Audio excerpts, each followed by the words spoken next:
So we had our usual Cambridge Springs. The queen a5, you went knight d2, dc, bam, bam, bam, bam. Rook c1, I played bishop e7, bishop d3. Yeah, I think g3 is better. g3 is better. Bishop g2 castle short, because somehow it's working better against, because what black really wants right now, this is the spirit of Cambridge Springs. Right now, it feels like your black's position is very passive. I mean, black is behind in development, black is behind in space, you know. But at some point, if white allows some c5, e5 breaks, all of a sudden these bishops become super strong. Many cases, I'm just showcasing here.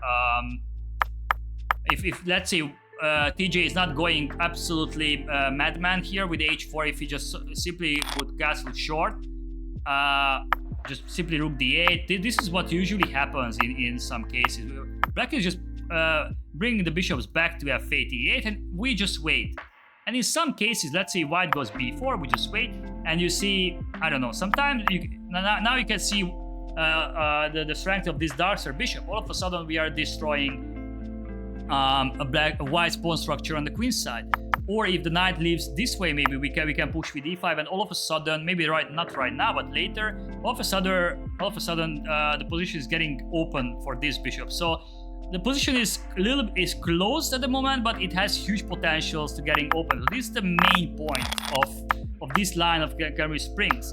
But this is why I'm saying putting the bishop here is just working so much better against these breaks. Bishop is such a monster on this diagonal. So I would make, you know, a Catalan bishop instead of bishop on d3.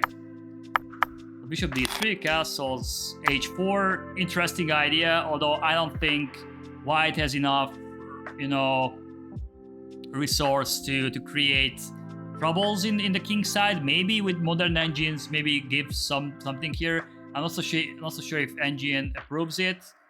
Yeah, I could break immediately. Yeah, this is what you do. This is the principle. If your opponent is starting an attack against your king, usually your answer is some distraction. You want to break in the center most of the cases. You know, distract his forces from our king. And yeah, against the king, which you know, got stuck in the middle. This is also what you do. You just open up the center.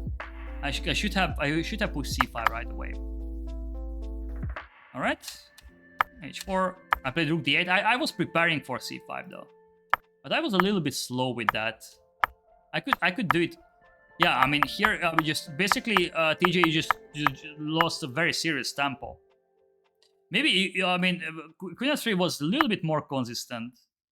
Well, once you played h4, h5, you want to see your queen here on the king side, and maybe pushing g4, g5. Well, if you said A, you should have said B. It's not like A and B only working together. It's basically what you did is push h4, h5 for no reason, and you played very slow. If you decided not, you know, putting your king safe first, and you just weakening your king side, you must go for it.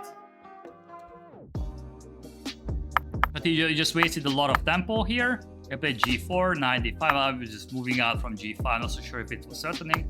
Knight d5. I could also go c5 right away, hitting d4 and hitting the rook on h1. Knight d4, c5. Yeah, I don't really mind this pawn structure, to be honest. I might create a weakness here, but this is exactly what I try to achieve.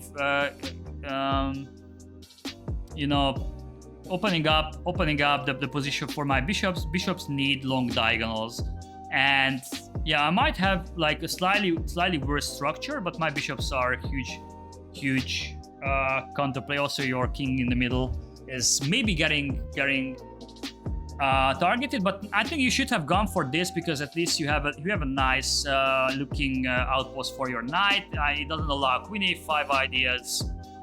You can always deal with knight b4. You have bishop b1, and maybe this is what you want.